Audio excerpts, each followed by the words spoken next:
Most conversations about projection focus on what gets put onto you, right? The labels, the roles, the identities that never really belong to you in the first place. I talk about projection a lot, as you can tell. Anyway, and yes, that shapes you. But what doesn't get talked about is what you might have been doing at the same time just to stay emotionally intact inside of it. Because in certain environments, especially ones where you don't have the option to leave, you don't just absorb distortion, you compensate for it. Not consciously or intentionally, but it is in a way that allows you to keep functioning inside a reality that doesn't fully meet you, right? And that compensation can look like this: you start filling in emotional gaps that aren't actually being met. You start experiencing connection where there isn't consistency. You start relating to people through something that feels real, even if it isn't coming from them. And it's not because you're misunderstanding what's happening, but because at the same time, you needed something more stable that was actually there. So your mind found a way to create it. And for me, this didn't show up in really obvious ways. It showed up in the way that I experienced the people closest to me, though, like my family, the way that I interpreted them, the way that I felt connected to them, and that I believed they were showing up for me emotionally, because I wasn't just reacting to what was actually happening. I was relating to something that I was helping to create, in a sense. I just didn't realize it in the moment. But to me, it felt completely real, like they were reciprocating, right? It felt mutual and genuine, like the connection I was experiencing was coming from them as well as from myself. And the clearest example of this for me was the relationship with my mom. Growing up, I truly believed we were incredibly close. Not just like in a surface way, but like in a very deep emotional and meaningful way. I believed she was the most empathetic, nurturing, understanding, and emotionally supportive in every way that mattered person on the planet. Like, I was enamored with the extent of her empathy, even. I believe that she actually saw me for who I was, that she was there for me because she wanted to be, and that I could feel her care and her loving presence. And I felt like I was so lucky. I was so lucky to have this incredible mother that was like this, that I could talk to about anything, that was always so supportive, etc., etc., right? And it felt like it was real. It felt so real. I can't stress that enough. It's crazy how real it felt. Because as I got older, like, and I moved out, right? You grow up and you get a little more independent, right? You get more separate from your family. You're not as immersed in the relationship as you were when you were younger. There's more space, right? And that space gave me perspective I didn't have before, because when I wasn't as emotionally embedded in the dynamic, like when I wasn't constantly in it, contributing it, contributing to it, sustaining it, I started noticing something that was very destabilizing to notice, which was that she wasn't showing up in the ways that I always believed that she was. Not consistently, and not in the ways that actually matched what I had felt for so long. And it was a gradual sort of realization that I had over time, like subtle moments where something just felt off, times when I needed emotional support and it just wasn't there. I mean, and it got to the point to where it was never there. Situations where the response didn't match the level of care that I thought should have existed.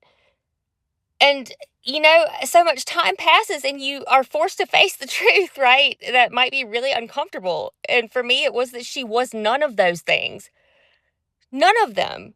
Not in the way I had experienced her to be. And that's where it got confusing, because I had experienced those things. To me, they were real. The warmth, the understanding, and the emotional presence. So where was that coming from? And the deeper I looked into it, the answer was something that I wasn't really expecting. It was all coming from me. I was the one bringing the empathy into the relationship. I was the one creating the emotional depth. I was the one offering the understanding, the care, the presence, the safety, the love, the warmth, the nurturing. I could go on and on. I was showing up with so much of that that it filled the space. It compensated for what wasn't actually being given to me from her end, and it made the relationship appear and feel mutual.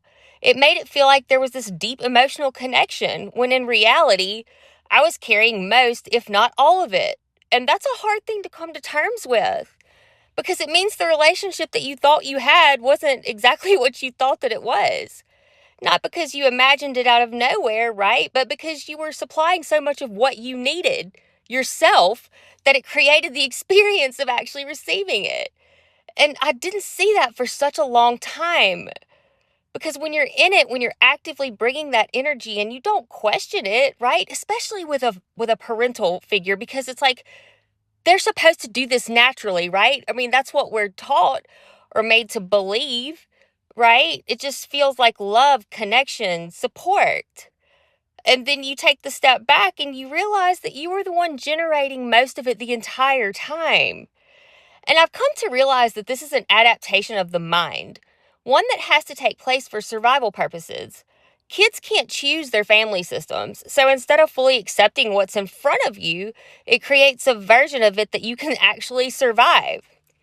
Going back to my mother as the example, I believed she was deeply caring, someone who truly saw me, right? That was there for me no matter what. And that was my reality until actual reality set in. And I saw that she was none of those things, not consistently. And you kind of like, for me, I questioned myself, like, how did I get this so confused? How did I get it so wrong? But that's the thing, I didn't get it wrong. I was projecting, not lies or manipulation or negative distortions as we see like in typical projection, but my own real personality traits, the positive ones that I had. The empathy that I felt, the emotional depth, the care, the desire to understand, to connect, and to be there, that was all coming from me. I was bringing so much of that into the relationship that it made it seem mutual and like it was being reciprocated. But it wasn't. And again, that was just my energy filling the space. And when you grow up in certain family dynamics, especially as the scapegoat, which I absolutely always was, that kind of projection is completely adaptive because when you're being told directly or indirectly that you are the problem, that you're difficult, you're the one causing the issues, but internally that doesn't match what you feel or know to be true, something has to give. So instead of rejecting the entire system, which as a child you can't do, right? I mean, you can't choose again. So you reshape it. You create a version of the people around you that makes the situation make sense. A version where they do care. They do love you in a healthy way. They are capable of showing up for you. Because if they aren't those things, then what does that say about your environment, about your safety, about what you're actually dealing with? That's a lot for a child or even a younger version of yourself to have to hold. So your mind does something incredibly intelligent. It says, if I can't get what I need from them, I will make it feel like it's there. And that's what it does. It creates the environment using your empathy, emotional awareness, capacity for love, and you project those traits outward onto them. And it works for a while. It gets you through. It allows you to stay connected and it allows you to function and to survive something that might otherwise have felt completely unbearable. But eventually, there comes a point where you start to see things more clearly.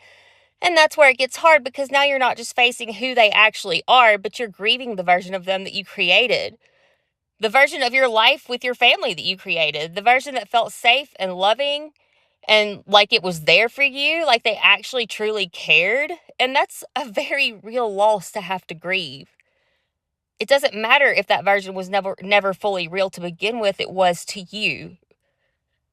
But those beautiful qualities that you saw in them, like I said, they didn't come from nowhere. They came from you, and you weren't imagining empathy. You are empathetic, and you weren't imagining depth. You have the depth. You weren't imagining care. You are caring. You just placed those things onto people who weren't consistently reflecting them back. And when you start to pull that projection back, you can start to recognize, wait, that was mine. And you get to reclaim it. So if you've ever looked back on a relationship, especially with your family, and thought, I really believed they were there for me in a way that now I'm not so sure they ever were. You're not crazy, wrong. You were totally just adapting and surviving in the best way that you knew how. But you don't have to do that anymore. You don't have to project your goodness onto people just to make the relationship feel okay. You can let people be exactly who they are and choose yourself based on that.